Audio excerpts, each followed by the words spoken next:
गुरुर्ब्रह्मा गुरुर्विष्णू गुरुर्देवो महेश्वरः गुरुर्साक्षात् परब्रह्मा तस्मै श्री गुरवे नमः। नमामि सद्गुरुं शान्तं सच्चिदानंद विग्रहम् पूर्ण ब्रह्म परानंदम् ईशं आनंदवल्लभम्। ज्ञानेश्वर महाराज की जय। जय जय रघुवीर समर्थ।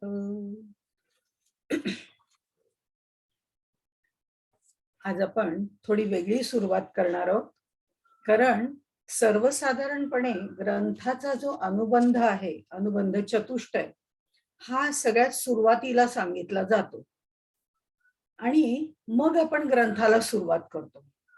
पण या वेळेला आपण हा जो अमृतानुभवाचा अनुबंध चतुष्टय आहे तो आपण सुरुवातीला सांगितला नाही, त्याची आठवण मला करून देण्यात आली. आता तो का सांगितला नाही हेही सांगते, पण आधी थोडक्यामध्ये आपण तो अनुबंध चतुष्टय सुद्धा पाहणारच आहोत, कारण विचारलेल्या प्रश्नाचं उत्तर म्हणून आपण आत्ता थोडक्यात अनुबंध चतुष्टय पाहणार आहोत. तो पूर्णपणे पाहणार नाही आहोत. एक ओझरत ज्याला म्हटलं जातं दृष्टिक्षेप त्याच्यावर आपण टाकणार आहोत, कारण याच्यामध्ये असं मी सांगितल्यानंतर अनेक प्रश्न उद्भवण्याची शक्यता आहे. पण हे सगळ्या प्रश्नांचा उलगडा जो आहे तो आपल्याला 10व्या प्रकरणामध्ये होणार आहे. त्यामुळे आपण ह्याच्याबद्दल बघूया आधी थोडक्यामध्ये. वाचे बरवे कवित्व, कवित्वी बरवे रसिकत्व, रसिकत्वी परतत्व स्पर्शू जैसा, असं ज्याचं वर्णन केलं जातं त्या ज्ञानदेवांनी लिहिलेला हा अमृताचा अनुभव आहे. अनुभव अमृत आहे. आता रसिकत्वी परातत्वाचा स्पर्श झालेला असे हे द्रष्टा कवी आहे. त्यामुळे ते कवी तर आहेच, ज्याला परतत्वाचा स्पर्श होतो त्याला द्रष्टा कवी असं म्हटलं जातं, असं त्यांच्या वाणीचं वर्णन केलं जातं. आता त्याचा अनुबंध चतुष्टय पाहायचा तर त्या दृष्टिकोनातून एक थोडक्यात विचार करूया की श्री ज्ञानदेव जे आहेत ते नाथ संप्रदायाला प्रमाणभूत असणारी अशी जी शिवसूत्र जी आहेत ती आणि उपनिषद यांना मानणारे आहेत. आता अमृतानुभवाच्या 10व्या प्रकरणामध्ये ते म्हणतात, एवं दशोपनिषदे पुढारा न ढकलती पदे, देखोनी बुडी बोधे येथची दिधली. आता म्हणजे या सगळ्या याच्यावरनं त्यांच्या तत्वज्ञानाचं जे स्वरूप आहे किंवा जी मुख्य कल्पना आहे अमृतानुभवामधली ती उपनिषदीय आहे, हे पक्क आहे. उपनिषदाला अनुसरून अशी आहे. आणि आपण बघितलं तर ते सुद्धा अद्वैत तत्वज्ञान मानणारेच आहेत. हेही आपण याच्या आधी बरेच वेळा उल्लेख केलेला आहे. अद्वैत तत्वज्ञानाच्या सुद्धा 2 शाखा आहेत. एक आपल्या इथली आदि शंकराचार्य, जगद्गुरु शंकराचार्यांची, दुसरी काश्मीरच्या भागातली जी आहे ती काश्मीरी अद्वैत तत्वज्ञान किंवा ज्याला शैव तत्वज्ञान असंही म्हटलं जातं. तर हे दोन्ही तत्वज्ञान जे आहेत 2 शाखा आहेत, त्याच्यामध्ये मांडणीमध्ये फरक आहे, बाकी काही नाही. तर त्यामुळे ह्या 2 अद्वैत तत्वज्ञानाच्या शाखा आहेत. तर ह्याच्या आपल्याला खोलात खूप शिरायचं नाही की काश्मीरी तत्वज्ञान म्हणजे काय आणि शंकराचार्यांचं तत्वज्ञान म्हणजे काय, कारण तो तत्वज्ञानाचा विषय आहे. मग आपल्याला अमृतानुभवाची गोडी घ्यायची आहे, तेवढं फक्त लक्षात ठेवून आपण एक फक्त याच्यात विचार करू शकतो की हे कसं काय दृष्टीने त्यांनी शैव तत्वज्ञान, तर त्याच्यात ते असं म्हणतात, परी शिवे का श्रीवल्लभे बोलिले येण्याची लोभे, मानू ते हे लाभे न बोलताही. हे ज्ञानबंध सांगताना त्यांनी 3ऱ्या प्रकरणामध्ये सांगितलेलं आहे. ज्ञानबंध म्हणजे काय, अशा तऱ्हेने ह्या दोन्ही अद्वैत तत्वज्ञानाचं एक मांडणी त्यांनी अत्यंत उत्कृष्ट रीतीने याच्यामध्ये केलेली आहे. आणि म्हणून शंकराचार्यांच्या अद्वैत तत्वज्ञान जी दुसरी एक शाखा आणि दुसरी ही शाखा असं मी म्हटलं काश्मीरी, तर ह्या ह्याच्यामध्ये ते म्हणतात म्हणून जग असकी वस्तू प्रभा. हे शंकराचार्यांप्रमाणे म्हणून जग असकी वस्तू प्रभा. आता हे वस्तुप्रभा याचं विवरण करायचं झालं तर ते त्याला खूप वेळ लागेल. पण आपल्याला या 10 प्रकरणांमध्ये त्यांनी वस्तुप्रभा प्रत्येक वेळी वेगवेगळ्या पद्धतीने समजावून सांगितलेली आहे. आपण अगदी पहिल्या प्रकरणामध्ये त्याचं फक्त शब्दरूप पाहिलं होतं. पहिल्या प्रकरणामध्ये वस्तुप्रभा आपण त्याचा उल्लेखही केला होता. त्याचं थोडक्यात शब्दरूप सांगितलं होतं आणि जेवढं ज्ञानेश्वरांनी त्या प्रकरणापुरतं सांगितलंय तेवढंच आपण तिथे नोंद करतो. कारण पूर्ण सांगत बसलं तर आपल्याला जसजसं ते उलगडून देत आहेत त्याप्रमाणे आपण उलगडत गेलं तर ते जास्त चांगलं असतं.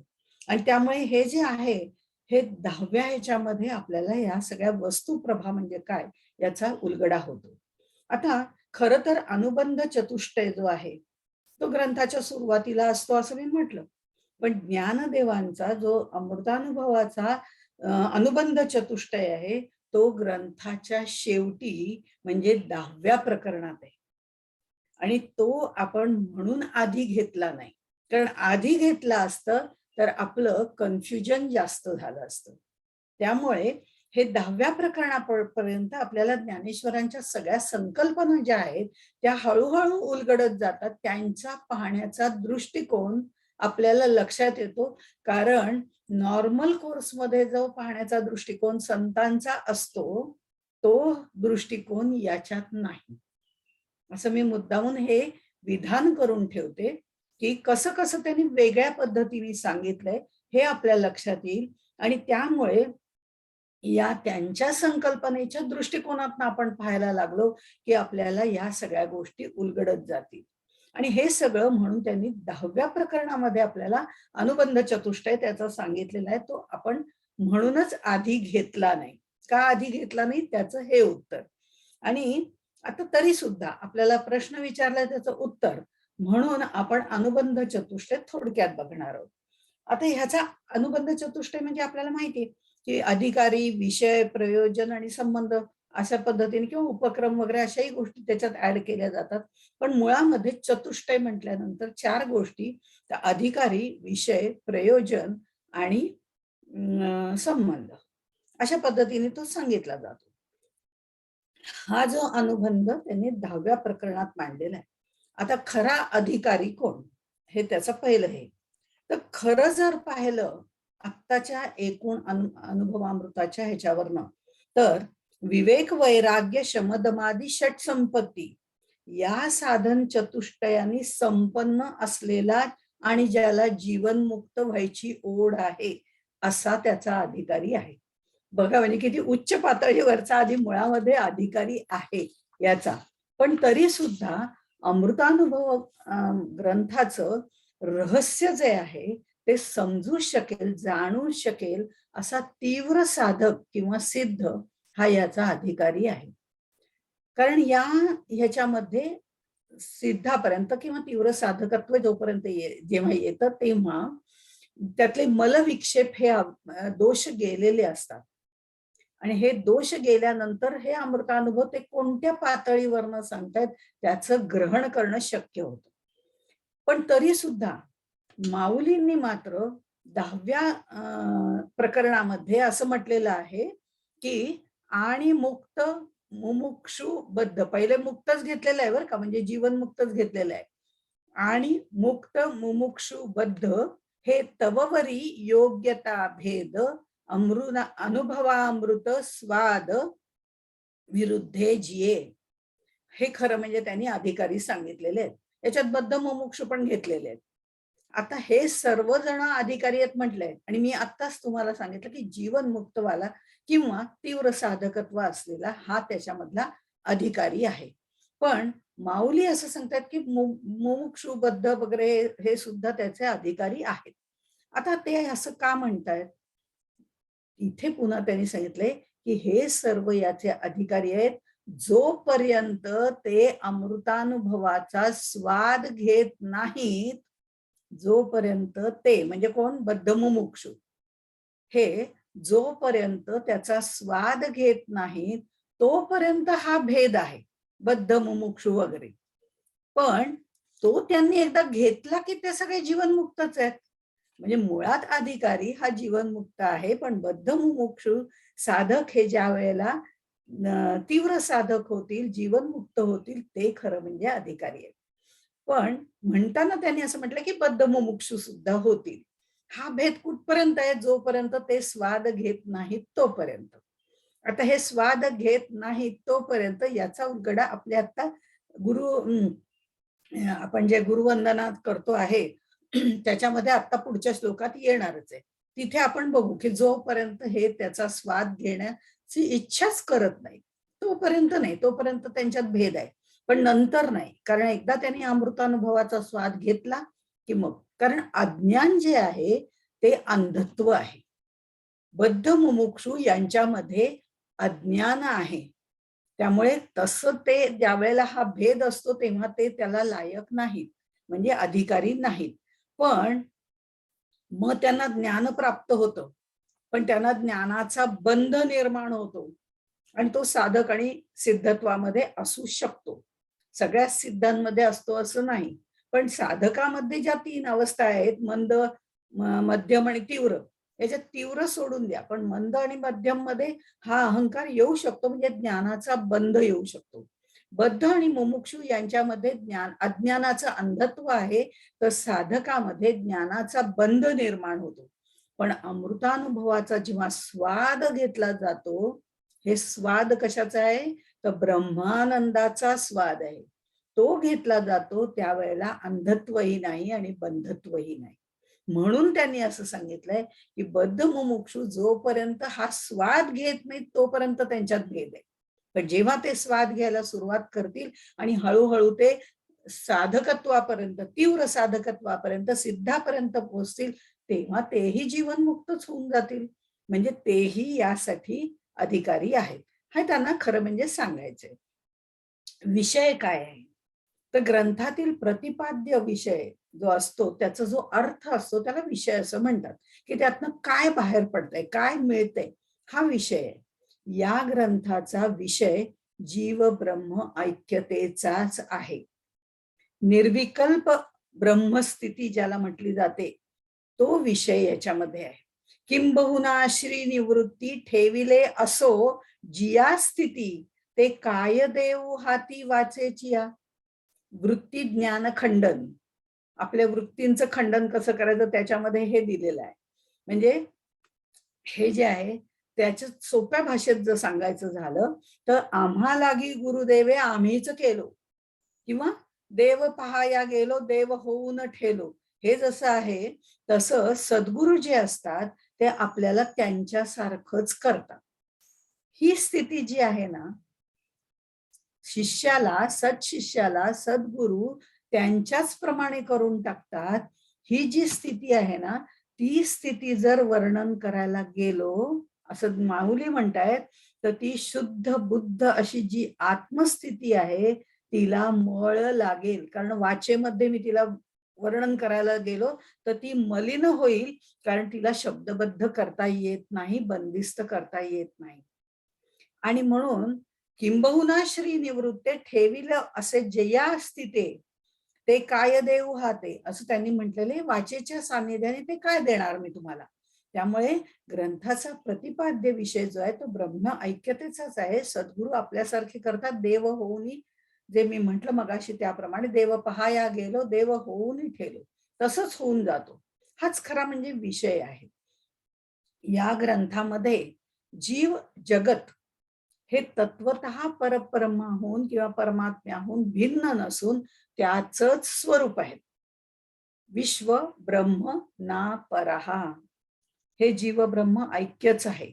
मांडण्याची पद्धत वेगळी आहे, हे आपलं सगळं बोलणं झालेलं आहे.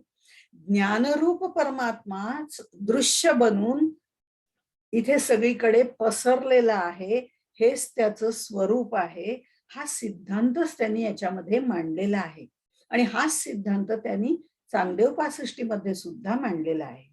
मग याचा आता नंतर हा विषय झाल्यानंतर याचं प्रयोजन काय आहे?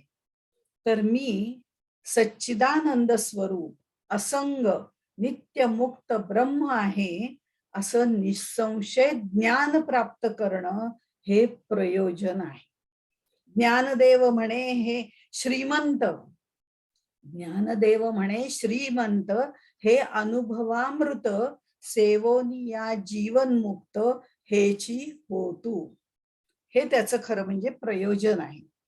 हा अमृताचा जो अनुभव आहे, अनुभवामृत ज्याला म्हटलेलं आहे, हे असामान्य आहे. अमृत रूप असा अनुभव आहे आणि इथे अखंड ब्रह्मानंद ज्याला आपण म्हणतो, ब्रह्मानंदाचं वर्णनही आपण उपनिषदांच्या आधारे यापूर्वी पाहिलेलं आहे. पुन्हा 10व्या ह्याच्यामध्ये पाहू. पण अखंड ब्रह्मानंद जे आहे हेच त्याचं खरं म्हणजे प्रयोजन आहे. आता शास्त्रामध्ये निवृत्तीचे 2 प्रकार सांगितलेले आहेत. इथे जी निवृत्ती म्हटलेलं आहे ना, निर्विकल्प असं. पण त्याच्यामध्ये कसं आहे की ज्या वेळेला एक व्याख्या म्हणून सांगते की कार्याची कारणामध्ये निवृत्ती होते, तिला निवृत्ती असं म्हणतात. तिथे कारणासहित कार्य नाश होतो. आता हे असं सांगितलं तर फार अवघड आहे, त्यामुळे मुळात त्याचा अर्थ सांगते की काय आहे. मग ही व्याख्या आहे की कार्याची कारणामध्ये जी निवृत्ती होते तिला निवृत्ती असं म्हणतात. इथे कारणासहित कार्य नाश होतो आणि ही निवृत्ती एकदा झाली की पुन्हा येणे जाणे नाही, उत्पत्ती नाही. हे आत्यंतिक निवृत्तीचं लक्षण आहे. ती याच्यामध्ये आपल्याला साध्य करायची आहे, हा विषय आहे.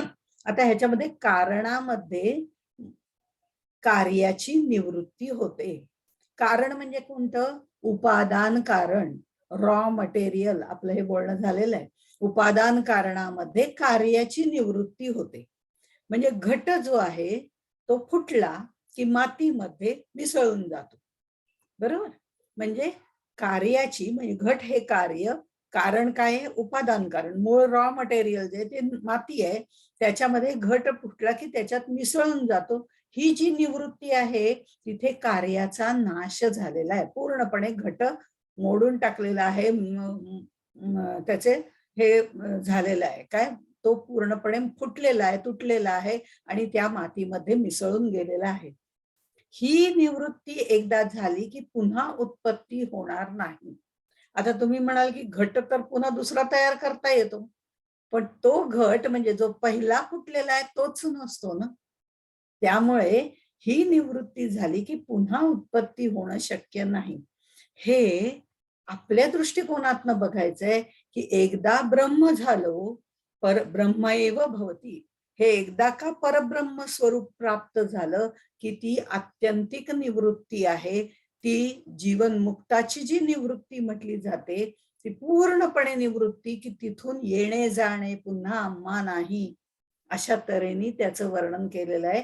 ही परमानंदाची प्राप्ती आपल्याला करायची. दुःख निवृत्ती तर आहेच आहे, पण दुःख निवृत्तीपेक्षा ही जी निवृत्ती आहे, आत्यंतिक निवृत्ती ज्याला म्हटलं जातं, त्यामुळे परमानंदाची प्राप्ती होते. ही फलश्रुती पण म्हणता येईल. पण इथे संबंध जो आहे तो कोणता आहे? तर हा ब्रह्मानंद जो आहे तो जीवनमुक्त, बद्ध, मुमुक्षु, साधक, सिद्ध या सगळ्यांना प्राप्त होणं म्हणजे प्राप्य प्रापक संबंध. प्राप्त करणारा आणि काय प्राप्त करायचं ते, या दोघांचं जे आहे ते ज्याला जे प्राप्त करायचे ते त्याला प्राप्त होणं हा संबंध त्याच्यामध्ये आहे. म्हणजे हे सगळं त्यांना प्राप्त होऊ शकतं. इथे अखंड ब्रह्मानंद हे प्रयोजन जर आहे, तर ही जो संबंध जो आहे तो मुक्तिकीर वेल्हाळ अनुभवामृत अनिखेळ परी अमृता उठी लाळ अमृते. हे जे आहे ना, हे अनुभवामृताचं सेवन केल्यानंतर जीवनमुक्त तर होतीलच, पण एवढंच नाहीये, मुक्तिकीर वेल्हाळ, ती मुक्ती सुद्धा जी आहे ती इतकी सुंदर आहे, इतकी अमृत रूप आहे की तिला सुद्धा हे अमृतानुभव पाहिल्यानंतर तोंडाला लाळ सुटेल.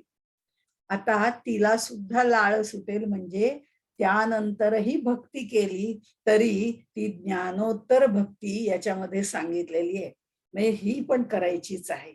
अशा तऱ्हेने हा सगळा खूप वरच्या स्तरावरचा अनुबंधच असल्यामुळे त्याने तो 10व्या प्रकरणामध्ये सांगितलेला आहे.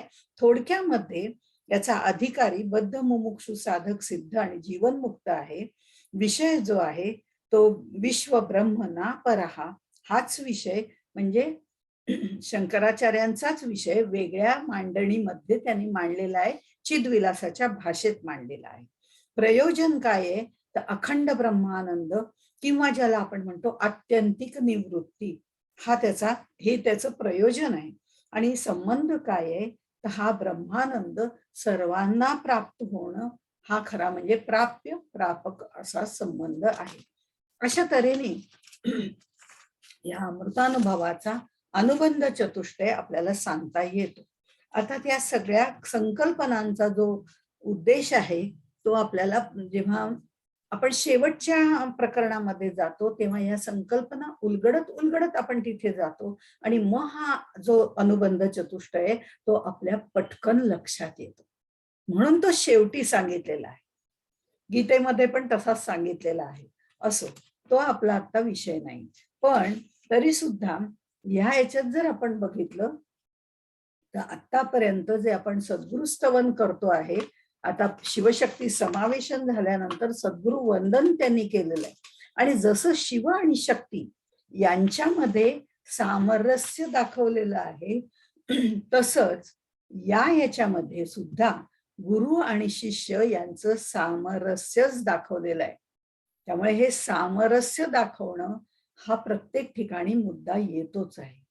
आता ह्याच्यामध्ये आपण जे सुरुवातीला थोडक्यामध्ये आपण काय बघितलं ते पहिल्या 4 श्लोकामध्ये जर बघितलं तर त्याच्यात आहे व तंतू हे 2 घराणी जोडणारं मंगळसूत्र ज्याला आपण म्हटलं असा आपण विचार मांडला होता. आणि याच्यामध्ये म्हणताना आपण तर हे पाहिलंच होतं, जर आपण ते पहिलं प्रवचन व्यवस्थित ऐकलं तर आपल्या लक्षात येईल की आपण तिथे म्हटलं होतं की सद्गुरु जे आहेत ते शिष्याचं पाणी ग्रहण करतात. पाणी ग्रहण करणं हा शब्द नवरा बायकोंच्या मध्ये पण लावला जातो. लग्नाच्या वेळेला पाणी ग्रहण केलं जातं, हात हातात घेतला जातो. तसंच गुरु आणि शिष्य यांचा सुद्धा हात हातात घेऊन ती प्रक्रिया केली जाते. म्हणजे सद्गुरु सुद्धा आपलं पाणी ग्रहण करतात, म्हणजे आपली जबाबदारी घेतात. आणि देवत्व आणि मनुष्यत्व हे जे 2 घराणी आहेत त्या मनुष्यत्वाकडून देवत्वाकडे नेतात. अशा पद्धतीने हा आहे व तंतू 2 घराणी जोडणारं हे मंगळसूत्र आहे, असा आपण विचार मांडला होताच. पण त्याचबरोबर आपण असं म्हटलं होतं की शक्तीच्या गळ्यातलं मंगळसूत्र म्हणजे हे शिव आहेत.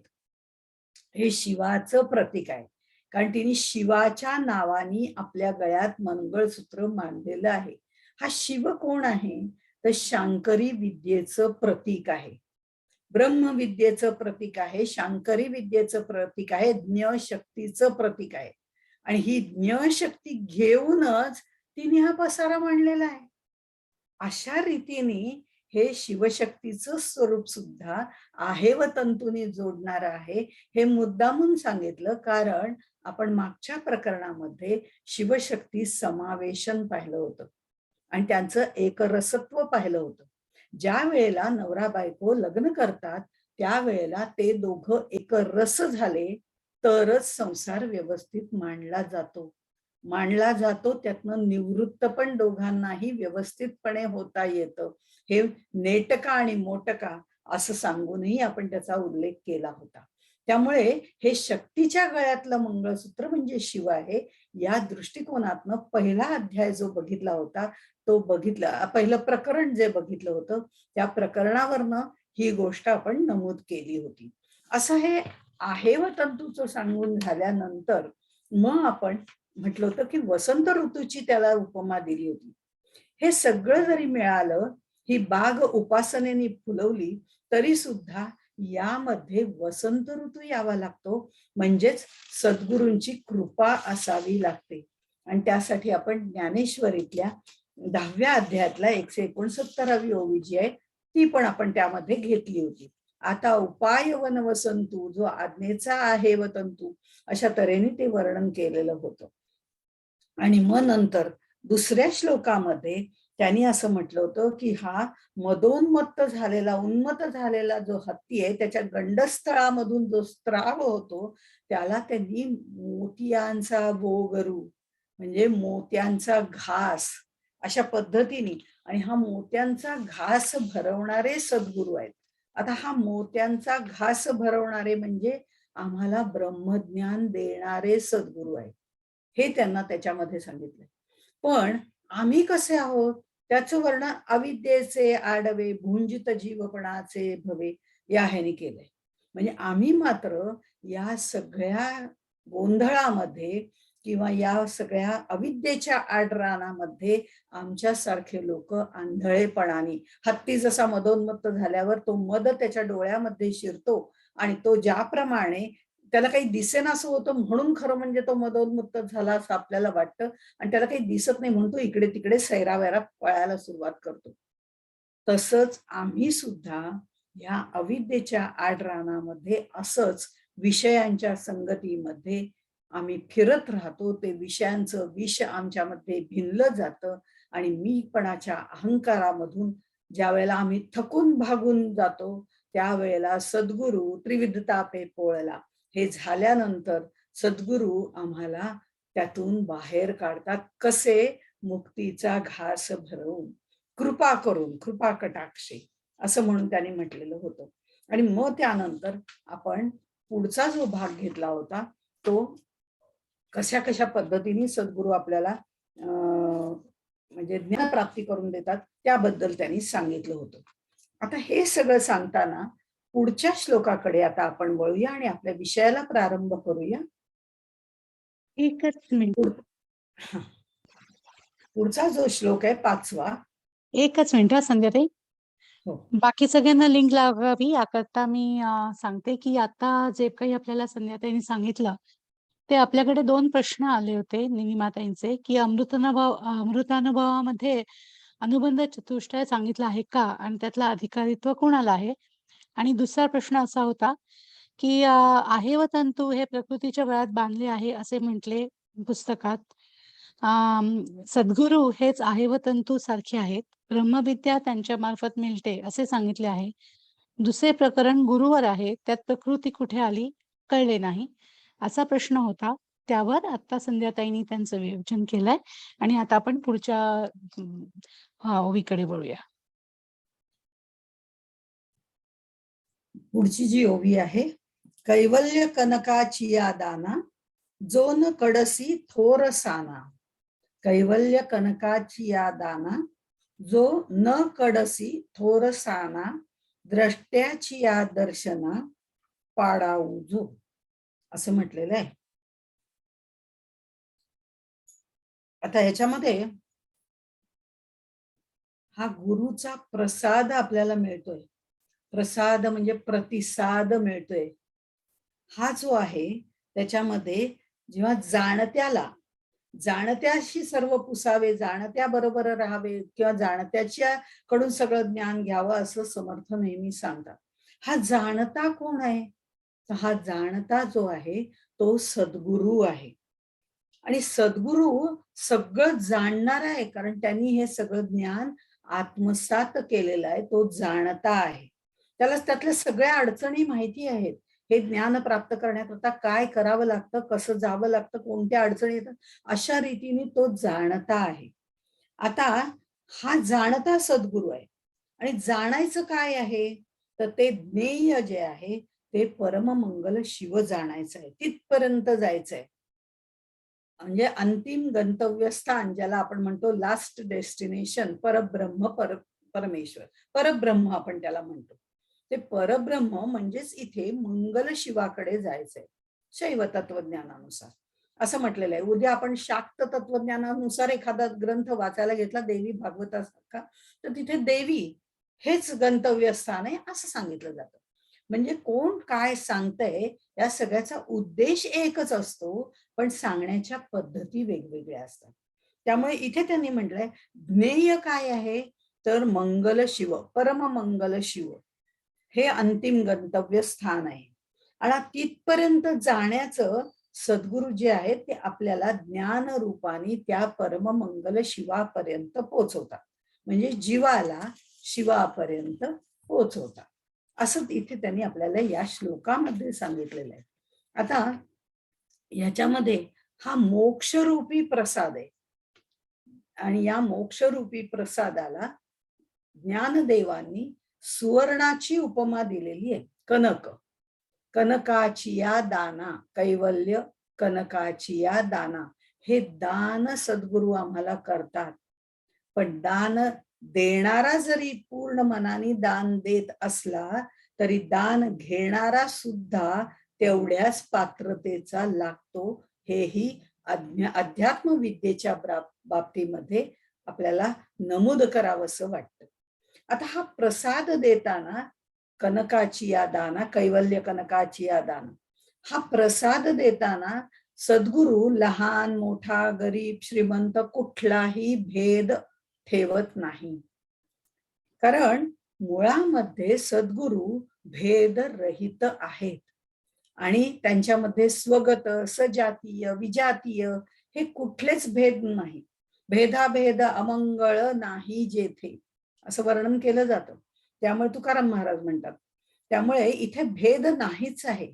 स्वगत नाही, सजातीय नाही, विजातीय नाही, हे भेद आपल्याला माहिती आहेत. पण एकेका वाक्यात जर सांगायचं झालं तर स्वगत भेद, झाड आपण घेतलं तर झाडामध्ये स्वगत भेद म्हणजे त्याच्यातच असणारा भेद कोणता, तर फळ, फूल, फांदी वगैरे हा स्वगत भेद आहे. सजातीय भेद बघायचं झाला तर झाड, मग पेरूचं झाड, आंब्याचं झाड वेगवेगळे, पण झाडच आहे, पण त्याच्यातले प्रकार जाती भेद आहेत.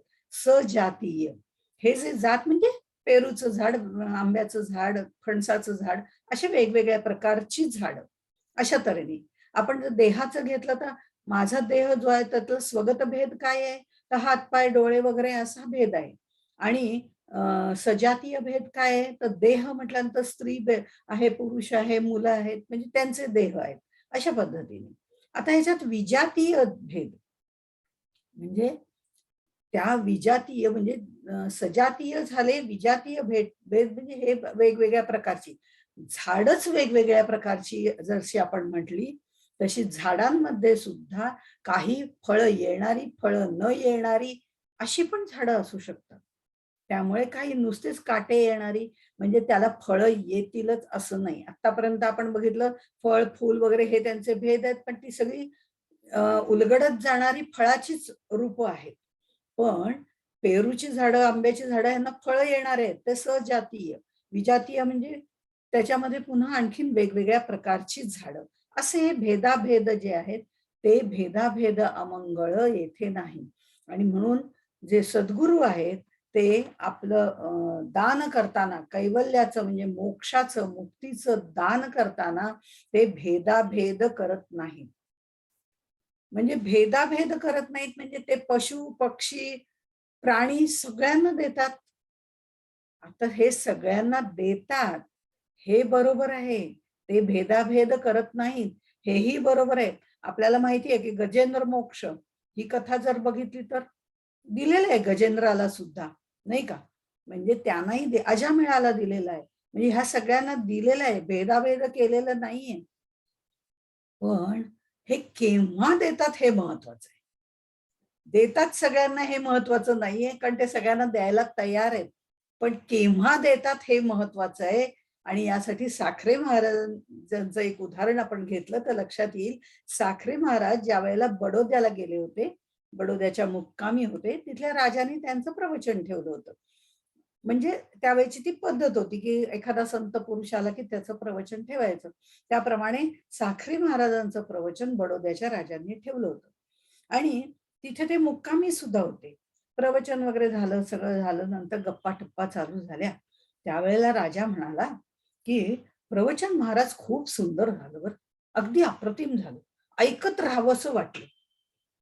पण तसं पाहिलं तर आम्हाला काही कळलं नाही की नक्की तुम्हाला काय म्हणायचं होतं. एक अक्षरही कळलं नाही. काय होतं, बऱ्याच वेळा काही लोक प्रवचन करतात, त्यावेळेला मोठमोठी वाक्य टाकल्यानंतर ती वाक्य सर्वसाधारण आमच्यासारख्या श्रोत्यांना पटकन उलगडत नाही. ती ऐकताना आम्हाला खूप बुद्धिमत्तेच्या उच्च पातळीवरनं बोलतायत वगैरे याचं संपूर्ण ज्ञान आम्हाला असतं, की हे खूप भारी सांगतायत हं आपल्या भाषेमध्ये. पण नक्की घरी आल्यावर काय सांगितलं ते काही कळलं नाही.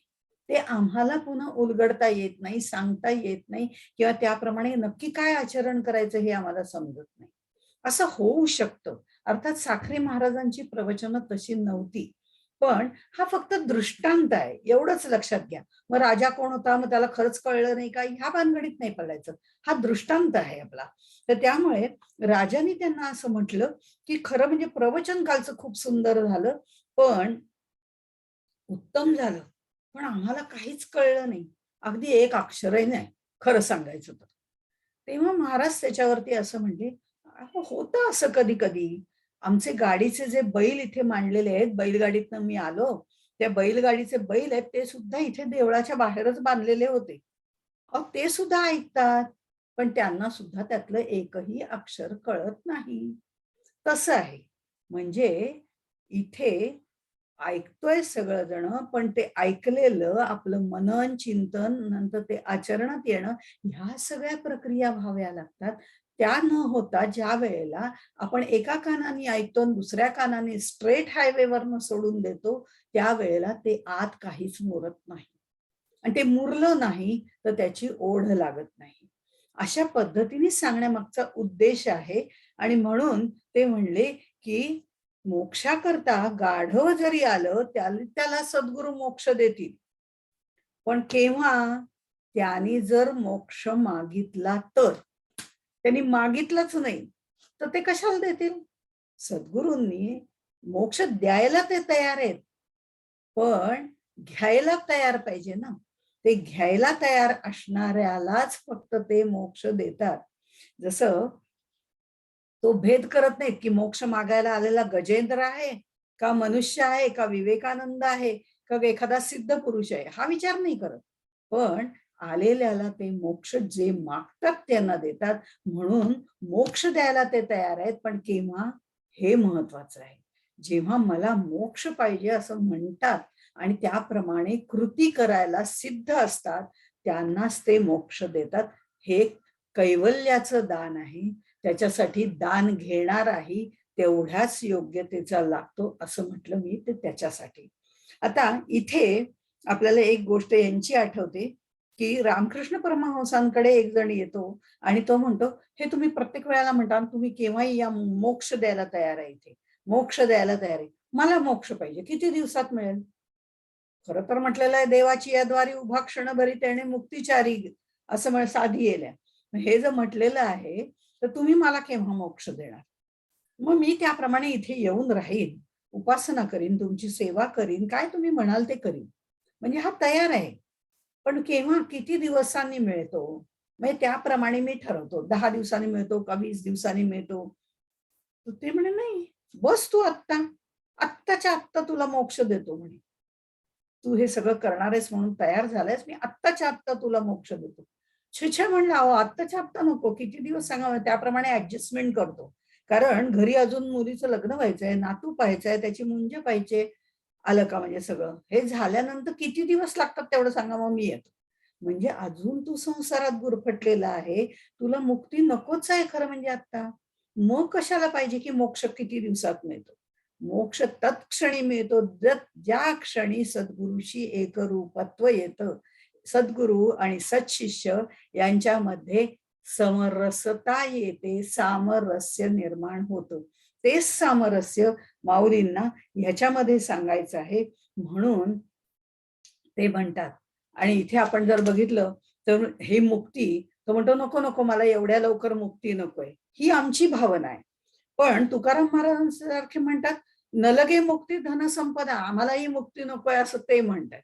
पण त्यांच्या मुक्ती न मागण्यामागे आणि आमच्या आत्ता मुक्ती नको या न मागण्यामध्ये जमीन आसमानाचा फरक आहे, हे लक्षात घेतलं पाहिजे. आणि म्हणून इथे त्यांनी जे म्हटलेलं आहे, द्रष्ट्याची या दर्शना पाढावू जो. हे कैवल्याचं कनकाचं दान द्यायला सद्गुरू तयार आहेत, पण त्यासाठी दान घेणारा तेवढा महत्वाचा आहे. तो कसं नंतर द्रष्ट्याची या दर्शना पाढावू जो. पाढावू म्हणजे मार्ग दाखवणारा.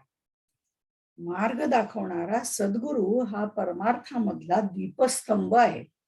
कैवल्याचं देणं म्हणजे पूर्णात पूर्णमिदम करणं, त्या परब्रह्माशी एकरूप करणं आणि तात्विक दृष्ट्या त्याला परिपूर्ण करणं, हे गुरुरूप होणं, ब्रह्मरूप होणं, हे यांनी याच्यामध्ये सांगितलेलं आहे. हे कैवल्य कनकाचं दान आहे. म्हणजे हे मुक्तीचं दान जे आहे ते सांगताना जर आपण बघितलं तर आपल्याला 4थ्या श्लोकाशी हे निगडित करता येतं.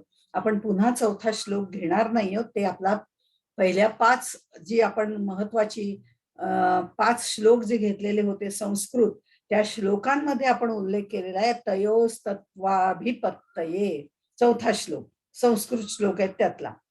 मग अमूर्त शिवाचं सद्गुरू हे मूर्त स्वरूप आहे आणि ते आपल्याला मूर्ताकडून अमूर्ताकडे नेणारे आहेत. कारण ह्या 2 जोडत जीव म्हणजे गोष्टींना, मूर्त आणि अमूर्त या 2 गोष्टींना जोडणारा सद्गुरू हे सुद्धा शिष्याच्या गळ्यातला आहे व तंतू आहे. हे प्रत्येक वेळी येईल. म्हणजे हा आहे व तंतू काय आहे, तर हा सत्शिष्याच्या गळ्यामध्ये त्याचं पाणी ग्रहण करतो आणि त्याला जीवाकडून शिवाकडे नेतो. तयोस्तत्वाभिपत्तये, त्याचं त्या परब्रह्माचं मंगल शिवाचं तात्विक स्वरूप यथार्थपणे ज्ञान व्हावं असं त्याने आणि म्हणून त्यांनी वंदन केलेलं आहे इथे सद्गुरूंना. हे जे आहे हे त्यांनी याच्यामध्ये सांगितलेलं आहे. आता ह्याच्यामध्ये पुढच्या श्लोकात ते असं म्हणतात, सामर्थ्याचे निबिके जो शिवाचेही गुरुत्व जिंके. सामर्थ्याचे निबिके जो शिवाचेही गुरुत्व जिंके. आत्मा आत्मसुख देखे आरिसा जिये. पुन्हा आरशाचं उदाहरण आलेलं आहे, पण प्रत्येक गोष्टीत उदाहरण देताना त्यांचं वैविध्य आहे. हे आपण म्हटलंय, उदाहरण टिपिकल ठराविकच आहेत, पण ती सुद्धा देताना त्याचे अँगल वेगवेगळे आहेत. करतळावरी आवळा, सगळ्याकडनं पाहायचंय तशा पद्धतीने. आता इथे ते म्हणतायत सामर्थ्याचे निबिके. आपल्या सद्गुरूचं स्तवन करायला त्यांनी सुरुवात केली, त्यांचं वर्णन करायला सुरुवात केली, त्यांचं सगळं किती श्रेष्ठ आहेत हे श्रेष्ठत्व सांगायला सुरुवात केलेली आहे. सद्गुरू हा आरसा आहे. आरसा आहे का म्हटलंय त्यांनी, आमच्यातल्या जीवात्म्याला आत्मसुख दाखवणारा आरसा आहे. आरशाशिवाय आम्ही आमचा चेहरा पाहू शकत नाही. तसंच सद्गुरु रूपी आरशाशिवाय म्हणजे सद्गुरूंच्या कृपेशिवाय, सद्गुरु रूपी आरशाशिवाय आम्हाला आत्मज्ञान आत्मस्वरूप दिसत नाही. हे ह्याच्यामध्ये आरसा ही उपमा देऊन सांगितलेलं आहे. आता आरसा हा नाशिवंत आहे, पण सद्गुरूंचा आरसा, सद्गुरु तत्वरूपानी आहेत म्हणजे ते शाश्वत आहेत. सृष्टीमध्ये जर आपण बघितलं तर श्रेष्ठत्व प्रत्येकाचं वेगवेगळं आहे, नाही का? तर सद्गुरू हे सर्वश्रेष्ठ आहे कारण ते शाश्वत आहे. त्यांनी फक्त आमच्यासाठी नामरूप धारण केलंय आणि शबलत्व प्राप्त केलेलं आहे. हे आपण अवतरती या दृष्टिकोनातनं पाहिलेलं आहे. तर सृष्टीमध्ये जर आपण बघितलं तर जीव श्रेष्ठ आहे, नक्कीच श्रेष्ठ आहे, पण जीवापेक्षा शिव श्रेष्ठ आहे. आणि शिवापेक्षा हा जो शिव आहे तो शिव शक्ती सहित शिव आहे, म्हणजे माया विष्टित शिव आहे. म्हणजे हा जो आहे तो श्रेष्ठ आहे, पण त्याच्याही पेक्षा श्रेष्ठ कोण आहे, त्या म्हणजे शिवशक्तीकडून किंवा देवोदेवी ज्याला म्हटलेलं आहे त्याच्याही पलीकडे असणारा परम मंगल शिव हा श्रेष्ठ आहे. आणि सद्गुरू तिथपर्यंत आपल्याला नेतो, म्हणून सद्गुरू हा त्या परम मंगल शिवापेक्षा सुद्धा श्रेष्ठ आहे असं ज्ञानेश्वर माऊली इथे मांडतायत. आपल्या समोर दाखवतायत श्रेष्ठत्व दाखवताना. आता श्रेष्ठत्व दाखवताना एक आपली सहज गंमत म्हणून सांगते, की एक दारुडा होता. खरं म्हणजे दारुडा असं नको म्हणायला, एक आपला मनुष्य होता. पण मूळ कथेमध्ये तसं सांगितलेलं आहे. आता तो तिथे देवळात येतो आणि तो त्या पुजाऱ्याला काही ना काहीतरी विचारत राहतो प्रश्न, कारण तो त्याच्या धुंदीमध्ये असतो. त्यामुळे तो म्हणतो, की "कोण रे? ह्या जगामध्ये सगळ्यात श्रेष्ठ कोण? सबसे इस धरती पे सबसे कौन बडा?" तर तो म्हणतो, "हा ह्याला काय सांगायचं?" तो म्हणतो, "मंदिर बडा." तो पुजारी जो असतो तो सांगता. तो म्हणतो, "मंदिर बडा? फिर धरती पे क्यों खडा?" तो म्हणतो, "ठीक है रे बाबा, धरती बड़ी." "धरती बड़ी? तो शेषनाग पे क्यों खड़ी?" तो म्हणतो, "बरं बाबा, ठीक है, शेषनाग बड़ा." "शेषनाग बड़ा? तो शिवजी के गले में क्यों पड़ा?" आता शिवजी के गले में क्यों पड़ा? तो म्हणतो, "ठीक है, शिवजी बड़ा." "तो कैलाश पे क्यों खड़ा?" आता कैलास बडा. मग कैलास बडा तो हनुमान जी के हात में क्यों पडा? म्हणजे त्याचा प्रश्नच काही संपत नाही. आपण जर असं बघत गेलो, ह्याच्यापेक्षा तो श्रेष्ठ, त्याच्यापेक्षा तो श्रेष्ठ, तर बघायलाच नको. शेवटी आपण कुठे पोहोचतो हे महत्वाचं आहे. शेवटी आपण कुठे पोहोचतो, तर आपण सगळ्यात शेवटी त्या परममंगल शिवापर्यंत पोहोचतो. ह्या परममंगल शिव म्हणजे परब्रह्म शिवापर्यंत पोहोचतो. हेच सांगायचंय. फक्त ते म्हणतात परममंगल शिवापर्यंत. आणि हा सद्गुरू कसा आहे, इथे तर त्यांनी कमालच केलेली आहे, कारण सद्गुरू वंदना करताना ज्ञानेश्वर माऊली वाहून जातात. याचं हे उदाहरण आहे, की ते म्हणतायत, की यापेक्षा सुद्धा आमचे सद्गुरू जास्त श्रेष्ठ आहेत. या परब्रह्मापेक्षा, मंगल शिवापेक्षा सुद्धा आमचे सद्गुरू श्रेष्ठ आहेत. बघा हं, मी मगाशी म्हटलं होतं, की आपल्याला ते अशा काही गोष्टी सांगतात, ज्या परंपरेच्या थोड्या वेगळ्या आहेत. आता आपण म्हणू कसं शक्य आहे? परब्रह्मच श्रेष्ठ आहे. त्याच्यापेक्षा दुसरं काही श्रेष्ठच होऊ शकत नाही. ते एकम एव अद्वितीय आहे. पण हा त्यांचा विलास आहे. हे चिद्विलास आहे. ते असं अमान्य करत नाहीयेत. मग परममंगल शिव हा श्रेष्ठ आहेच. पण आत्ता मी सद्गुरूचं वंदन करतोय.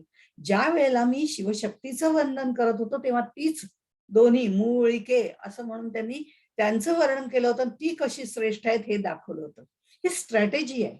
त्यामुळे इथे सुद्धा ते दाखवताना म्हणतात, सद्गुरू कसा श्रेष्ठ आहे, तो त्यांच्यापेक्षाही श्रेष्ठ आहे. सामर्थ्याचे निबिके याचंच हे वर्णन आपण करतोय. कसं आहे, तर सद्गुरूंजवळ माझ्या खरं म्हणजे सच्चिद आनंद हे सगळंच त्यांच्या जवळ आहे, कारण ते सद्गुरू जे आहेत ते परब्रह्माचं रूप आहेत आणि परब्रह्मामध्ये सच्चिद आनंद हे आहेत. म्हणजे सत म्हणजे सत्ता आहे, चित म्हणजे चैतन्य आहे, ज्ञ म्हणजे आनंद आहे, क्रियाशक्ती आहे. म्हणजे अस्ति भाती प्रिय हे सगळं सद्गुरूंजवळ परब्रह्माचं जे सामर्थ्य आहे ते माझ्या सद्गुरूंजवळ आहे. पण त्याशिवाय मायेचं नामरूप हे सामर्थ्य सुद्धा त्यांच्या जवळ आहे. म्हणजे ब्रह्म आणि माया या दोघांची सामर्थ्य माझ्या सद्गुरूंजवळ आहेत. आणि या सामर्थ्यामुळे सृष्टी निर्मितीचं जे कर्तृत्व आहे ते सुद्धा फिकं पडतं. कारण ईश्वर सृष्टी निर्माण करतो हो, त्याचं ईशन करतो. पण सद्गुरू त्या सृष्टीचा उद्धार करतो. म्हणून सद्गुरू ईश्वरापेक्षा श्रेष्ठ आहे. हे सद्गुरूंचं वेगळेपण त्यांनी मांडलेलं आहे. म्हणजे ही त्यांची मांडण्याची पद्धती आहे. याचा अर्थ ते परब्रह्माला कमी लेखतात असं नाही. पण आता सद्गुरु स्तवन चालू आहे, म्हणून सद्गुरू किती श्रेष्ठ आहे हे आमच्यावर मनावर बिंबवण्यासाठी ते सांगतात. आता खरं जर पाहिलं तर सर्वज्ञ सर्वशक्तिमान शिव जो मंगल शिव आहे तो माया नियंता आहे. माया नियंता आहे म्हणजे मायेवर त्याचं नियंत्रण आहे. तो मायाधीश आहे. मायेवर त्याचं नियंत्रण आहे. तो मायाधीश आहे. आणि जीव कसा आहे? मायेच्या अधीन आहे. जीव मायेच्या अधीन आणि परब्रह्म मंगल शिव हा मायाधीश आहे. पण तो मायाधीश असला ना तर तो काय करतो? ही भासमान सृष्टी निर्माण करतो.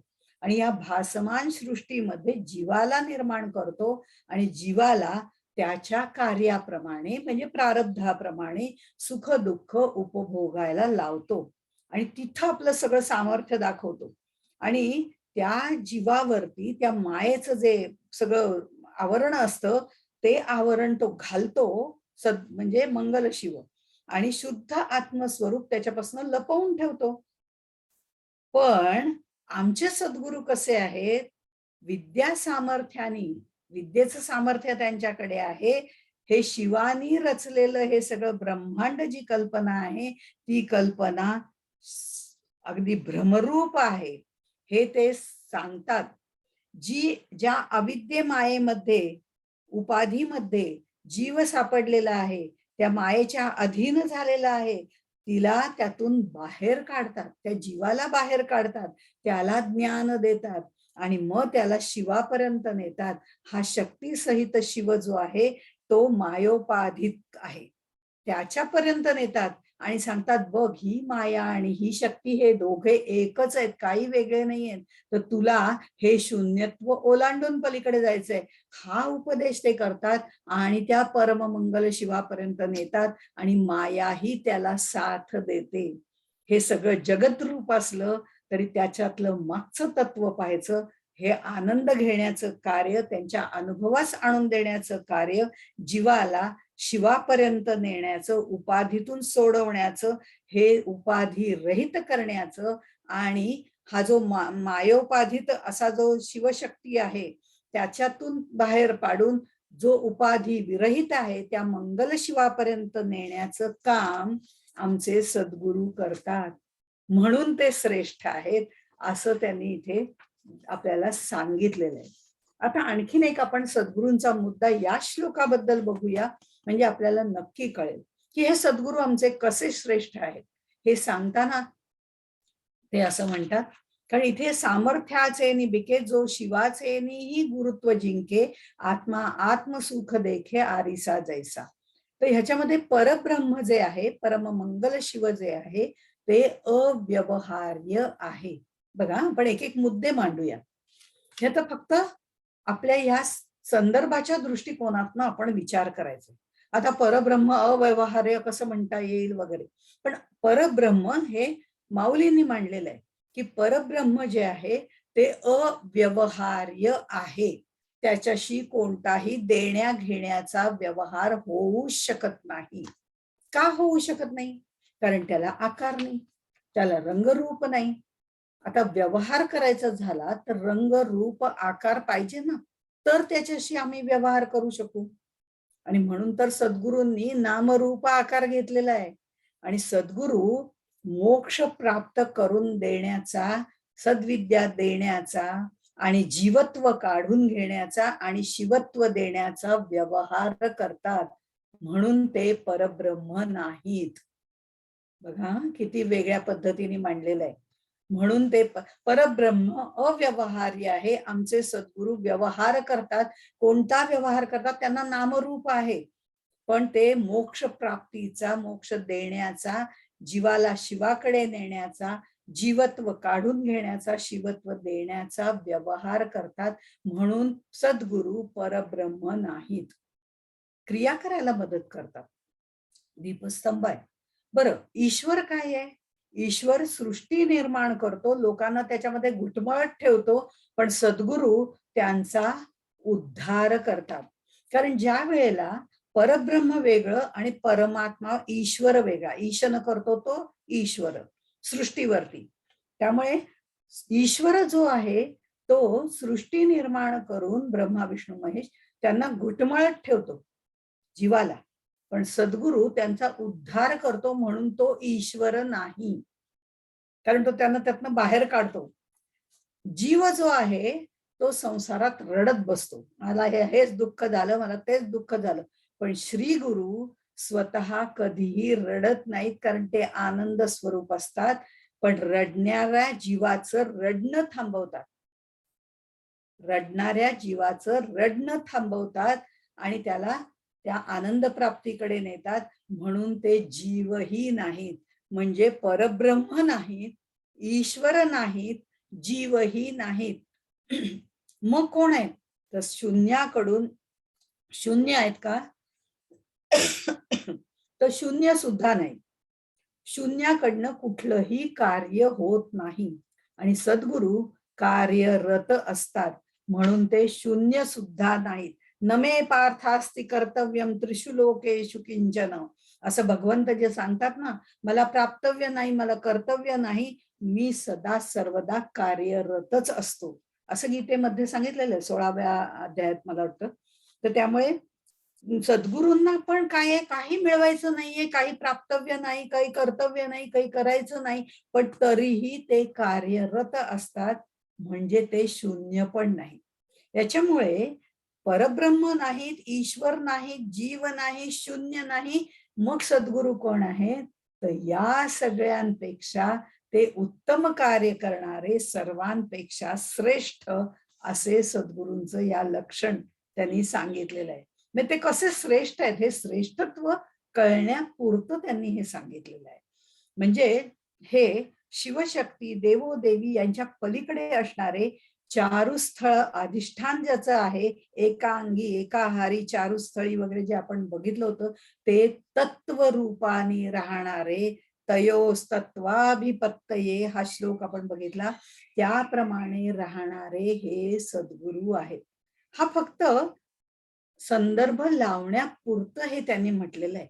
याचा अर्थ ते परब्रह्म नाकारत नाही किंवा ईशन करणाऱ्या परमात्म्याला नाकारत नाही, ते जीवाला नाकारत नाही आणि जीवानी शिवापर्यंत जावं, हा प्रवास करावा, त्याच्यासाठी मध्ये येणार शून्य दूर करणारे हे सद्गुरू आहेत. आणि म्हणून हे सर्वश्रेष्ठ आमच्या दृष्टीने ते सद्गुरू जे आहेत, नामरूपाने आमच्यापर्यंत आलेले आहेत, पण मुळामध्ये ते तत्वरूपच आहेत. त्यामुळे तत्वरूप आहेत म्हणजे ते परब्रह्म स्वरूप आहेत, पण नामरूप घेतल्यामुळे त्यांना शबलत्व आलंय आणि ते आमच्यापर्यंत आलेले आहेत. हे सगळं त्यांना मान्य आहे, पण ते सगळ्यापेक्षा कसे श्रेष्ठ आहेत हे एक एक त्यातला गुण घेऊन आपल्याला सांगितलेलं आहे. त्यामुळे इथे शिवशक्ती आणि देवोदेवी यांच्या पलीकडे असणारे जे परब्रह्म परमेश्वर मंगल शिव आहेत, ते एका स्थळी एकाहारी, ते जसे तत्वरूपाने राहणारे आहेत, तसेच तत्वरूपाने राहणारे माझे सद्गुरू हे श्रेष्ठच आहेत. शिवशक्तीपेक्षा श्रेष्ठ आहेत, पण ते परब्रह्म स्वरूपच आहेत. पण मग परब्रह्म त्यांना का म्हटलेलं नाही, तर ते आपल्याला अडकवून ठेवतात, ते व्यवहार करत नाहीत आणि सद्गुरू आमच्याकडे व्यवहार करतात. त्यामुळे आमच्या दृष्टीने सद्गुरू महत्वाचा आहे हे त्यांना सांगायचंय. म्हणून तर कबीर म्हणतात ना, गुरु गोविंद दौ खडे काके लागो पाय, गुरु गोविंद दौ खडे काके लागो पाय, बलहारी गुरु आपणे गोविंद दियो बताय. हे सद्गुरूंकडे, सद्गुरू जे आहेत ते परब्रह्माकडे नेणारे असे हे सद्गुरू आहेत. त्यामुळे ते जास्त बलहारी आहेत असं कबीर सुद्धा म्हणतो.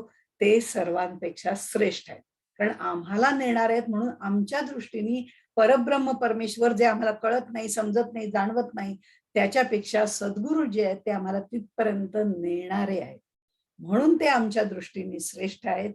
तयोस्तत्वाभिपत्तये, या पद्धतीने ते तत्व स्वरूप आहेत, त्यांना वंदन करणं महत्वाचं आहे, हे पुन्हा आपल्याला माऊली सांगतात.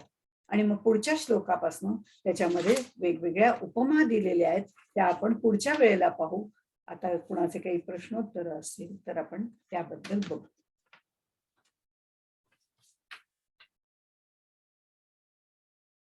मी अनम्यूट करते सगळ्यांना.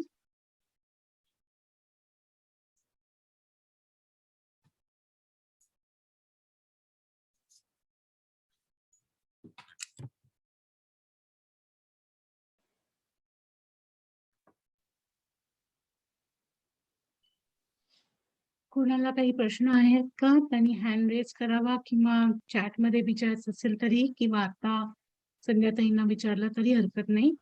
मी अनम्यूट केलेलं आहे सगळ्यांना. संध्याताई, thank you very much. Beautiful explanation. धन्यवाद.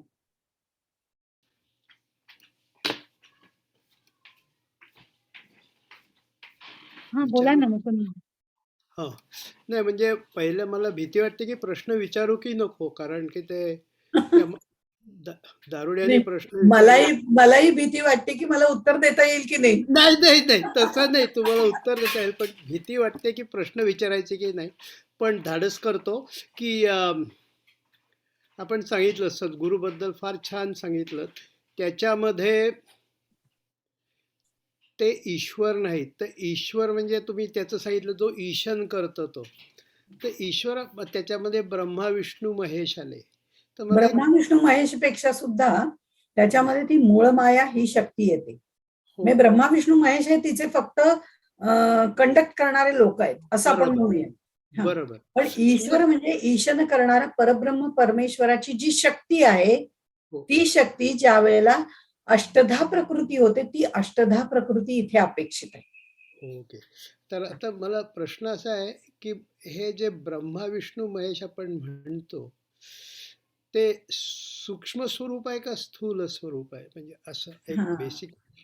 हा याच्यामध्ये आपल्याकडे 4 प्रकारचे देव सांगितले जातात.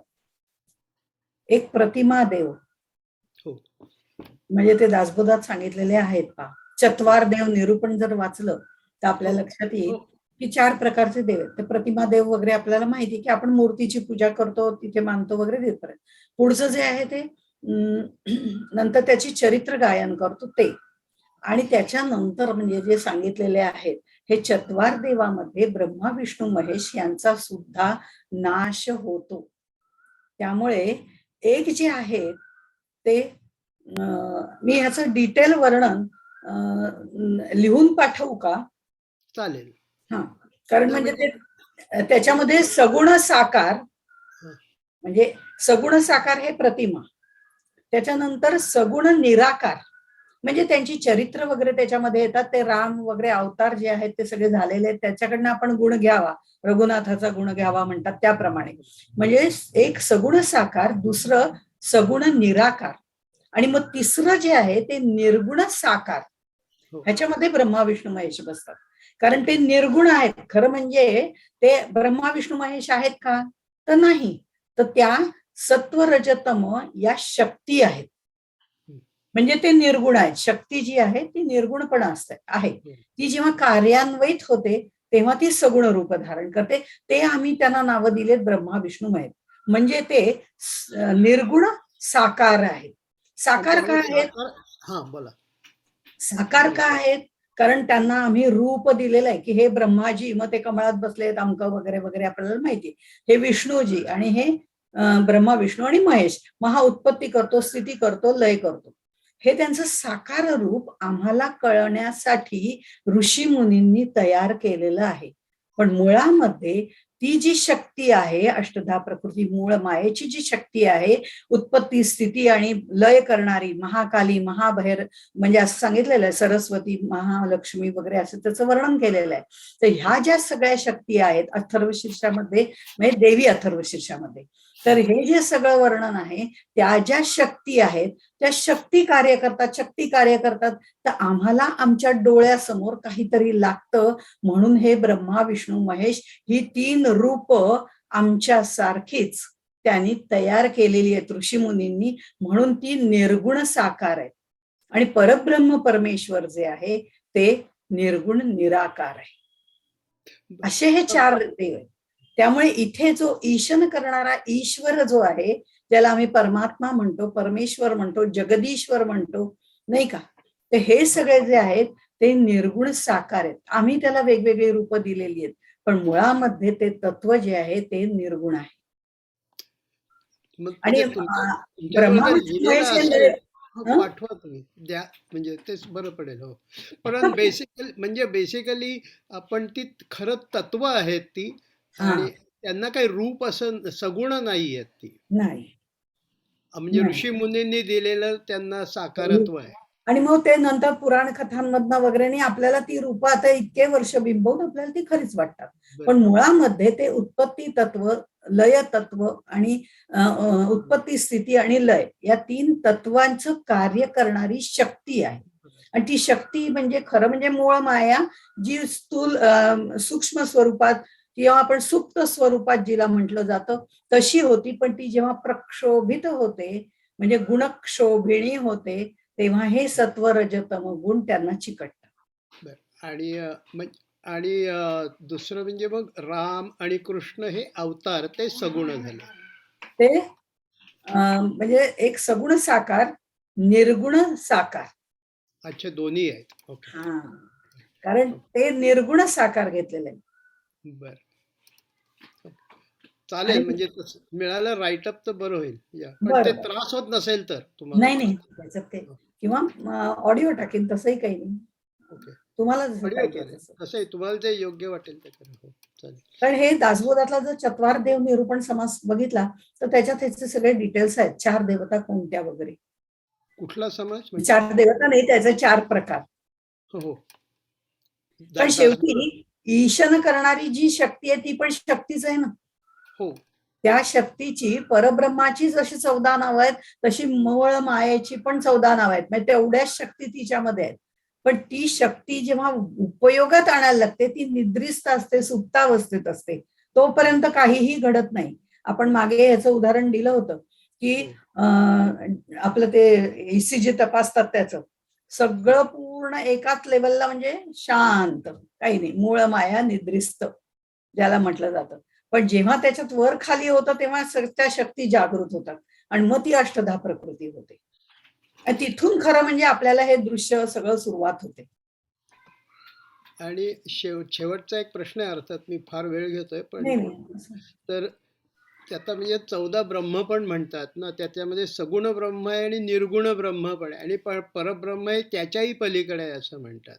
हो, आपल्याला काय माहिती का, आपल्या तत्वज्ञानामध्ये सिद्धांत स्पष्ट करण्याकरता अनेक गोष्टी मांडल्या जातात आणि नंतर या सगळ्या गोष्टी खोडून काढून सिद्धांत पटवून दिला जातो.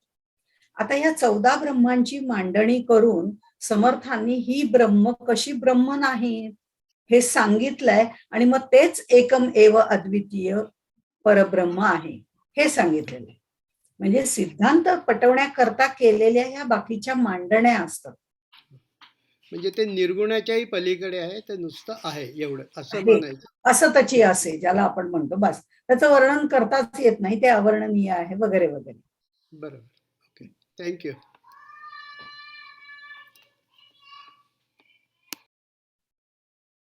माधव दादा, तुम्ही विचारताय प्रश्न का मी वाचून दाखवू? तर वाचून दाखवला तर चालेल. ओके, वाचते. ते म्हणतायत, परत साहेब, a foolish question, why should be desire जीवन मुक्ती? ऍक्च्युली इथे त्यांनी म्हटलंच आहे की मुक्तीची आम्हाला गरज नाही. संतांनी म्हटलेलं आहे जीवन मुक्ती कशासाठी पाहिजे, तर आत्मानंदासाठी पाहिजे. याचा अर्थ हाच फरक आहे की जीवाला तुच्छ कुठेही लेखलेलं नाहीये, पण आम्हाला याच देही याची डोळा जीवन मुक्ती मिळवता आली पाहिजे. म्हणजे प्रत्येक गोष्टीमध्ये आम्हाला सुख मिळवता आलं पाहिजे. सुख म्हणजे आपण जे म्हणतो तसं नाही. सुख दुःख सापेक्षता त्याच्यामध्ये नाही. आत्मानंद, ब्रह्मानंदाची प्राप्ती व्हायला पाहिजे. म्हणजे काय आहे, मग जीवन मुक्त कशासाठी व्हायला पाहिजे, तर जीवन मुक्त ह्याच्यासाठी व्हायचंय की आमचं आयुष्य आम्हाला उत्तम रीतीने जगता यावं. अगदी आपल्या दृष्टिकोनातून आपण विचार करूया. फार वरच्या स्तरावरची जीवनमुक्ताची पातळी, मग त्याची लक्षणं या ह्याच्यात नसता आपल्याला त्याचा काय उपयोग आहे, ह्या उपयोजन आणि प्रत्येक ग्रंथ किंवा प्रत्येक संत जे सांगतात त्याच्यामध्ये उपयोजन हेच महत्वाचं आहे. कारण आपल्यासारख्यांना त्याच्यामधनं काय उपयोगी पडतं हे घेणं महत्वाचं आहे. आणि मग जीवन मुक्ती आम्हाला पाहिजे असं म्हणतो की वरच्या स्तरावरची असं म्हणायचं काहीच कारण नाही. तर आम्हाला प्रत्येक गोष्टीमध्ये आनंद बघता यायला पाहिजे. आता हे आनंद बघता यायला पाहिजे म्हणजे तुकाराम महाराज म्हणतात, सुख पाहता जवा एवढे, दुःख पर्वता एवढे. पण जवा एवढे आणि पर्वता एवढे याच्यातनं ते आपल्याला कुठेही नकारात्मक गोष्ट सांगत नाहीत की सुख अगदी कमी असतं दुःख मोठं असतं. नाही, ही आमची धारणा असते. पण त्या प्रत्येक दुःखामध्ये जेव्हा आम्ही सुख पाहायला लागतो त्यावेळेला आम्हाला ते दुःख वाटतच नाही आणि आम्ही सुखामध्येच राहतो. म्हणजे आमच्यावर अनेक संकट येतात, पण त्या संकटाने हतबल होण्यापेक्षा सुद्धा त्या संकटांना कसं सामोरं जायचं हे आपल्या डोक्यात निर्माण करण्याकरता आपल्याला या ग्रंथांची गरज असते. कारण याच्यामध्ये मार्ग दाखवलेले असतात की ठीक आहे ना, हेही दिवस जातील. ही गोष्ट मागे मी सांगितली होती. तर त्याप्रमाणे आम्हाला ज्या वेळेला त्या दुःखावर सुद्धा मात करता येते आणि ते दुःख आम्ही उगाळत न बसता त्या दुःखातून बाहेर पडतो, किंवा ते दुःख आम्हाला एखादी दिशा दाखवतं आणि आम्ही म्हणतो या दुःखातनं मात्र मी या गोष्टी शिकले आणि त्या गोष्टी मला पुढे उपयोगी पडतात, त्यावेळेला हे जीवनमुक्तीची सुरुवातच आहे. कारण आम्हाला ते दुःख वाटेनासं होतं, ते जवापरीसच असतं. म्हणजे प्रत्येक दुःखाला सुखामध्ये कन्व्हर्ट करता येणं आणि त्या ह्यानी आयुष्य जगणं हे उत्तम त्याचं उदाहरण आहे. हात बांधून ठेवला, हात प्लास्टर झाला, आता मी काहीच करू शकत नाही म्हणून 3 महिने नुसतं रडत बसण्यापेक्षा, म्हणजे एक उदाहरण जनरल देते, ते रडत बसण्यापेक्षा मी जर असं म्हटलं की आज बहुतेक मला लिखाणाची संधी मिळत नाहीये म्हणून दुःख करण्यापेक्षा मी म्हणेन आज मला श्रवणाची वेळ दिलेली आहे, म्हणजे आज मी श्रवण आणि मनन चिंतन नक्की करू शकते आणि त्याच्यासाठीच मला हातांना विश्रांती दिलेली आहे. ही जर वृत्ती घेतली तर ते 3 महिने आपलं दुःख दुर्लक्षित होऊन आपोआपच आपण त्यावेळेला अभ्यास करू शकतो. अतिशयोक्ती म्हणून सांगत नाही, पण सद्गुरु कृपा म्हणून सांगते की ज्या वेळेला हाताला प्लास्टर झालं होतं त्यावेळेला मला दुसरं काहीही करणं शक्य नव्हतं. काम तर करता येत नव्हतं, त्याचा आनंदच होता. घरात काही करायचं नव्हतं, घरात सगळे करणारे होते, आनंदाने करणारे होते, त्यामुळे तोही प्रश्न नव्हता. पण हाताने लिहिता येत नाही, हाताने लिहिता येत नाही, हे लेख राहिलंय, ते अंक राहिलंय, ते लिहायचं राहिलंय, नोट्स काढता येत नाहीत, हे सगळं जरी राहिलं असलं तरी त्यावेळेला पुस्तक घेऊन सावित्रीचा पूर्ण पुस्तकाचा अभ्यास मी करू शकले.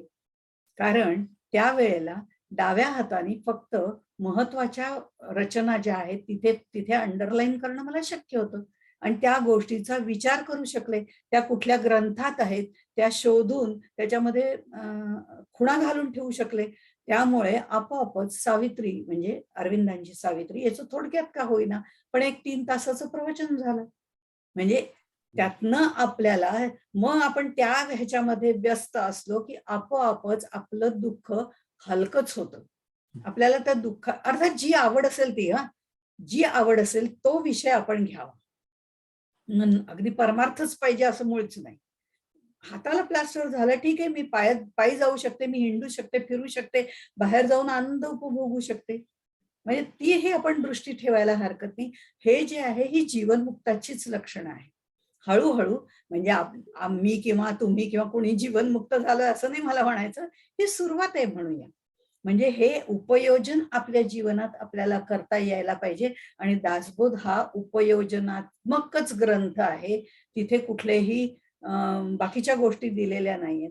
तसा अमृतानुभवामध्ये सुद्धा आपण एका दृष्टीने पाहत गेलं तर तो उपयोजनात्मक आहे. नाही सगळे संत उपयोजनात्मकच सांगतात, पण आम्ही त्याचं तत्वज्ञानातच शिरतो आणि या गोष्टींकडे आपल्यातल्या परिवर्तनाकडे आपण दुर्लक्ष करतो. हे आपल्यातलं परिवर्तन होणं हे एक प्रकारची जीवनमुक्ती, याची देही याची डोळा असते आणि त्यामुळे आपण येणाऱ्या प्रत्येक गोष्टीमध्ये आनंद मानू शकतो, जरी आपल्या मनाविरुद्ध एखादी घटना घडली तरी. अशी अनेक उदाहरणं देता येतील. खूप छान सांगितलं. कारण मला सतत विचारते की का सारखं जीवनमुक्ती म्हटलं जातं. मी हे स्पष्टीकरण चांगलं केलं.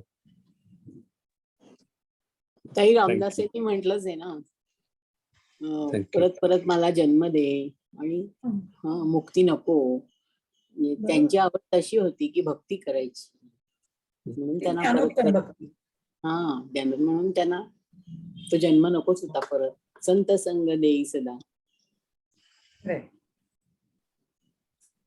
चालेल, आपण आज थांबायचं का इथे? आपली बरोबर वेळी संपत आलेली आहे. कमेंट करायचं होतं की आता नाहीतरी आपल्याला आणखीन काय आहे मिळवायचं, असा माझा प्रश्न आहे. तर जीवनमुक्ती का करू नये? कारण हे आपले साधू संत आणि सगळ्यांनीच सांगितलेलं आहे आणि आपल्याला असे रस्ता दाखवणारे लोक पण आहेत. तर मग का करू नये असं माझं मत. ट्राय करायला हरकत नाही. अवघड आहे इच्छा पण करायला अशक्य तरी नाही. काय हरकत आहे. नाही, इच्छा नाही. करायला हा, मी काय म्हंटल, हे कार्यान्वित करायला अवघड आहे पण अशक्य नाही, कष्टप्रद आहे, हे नक्की आहे. कारण ह्या आणि गोष्टीतनं हळूहळू आपण प्रत्येक गोष्टीत चांगली गोष्ट बघणं हेच खरी जीवनमुक्ती आहे.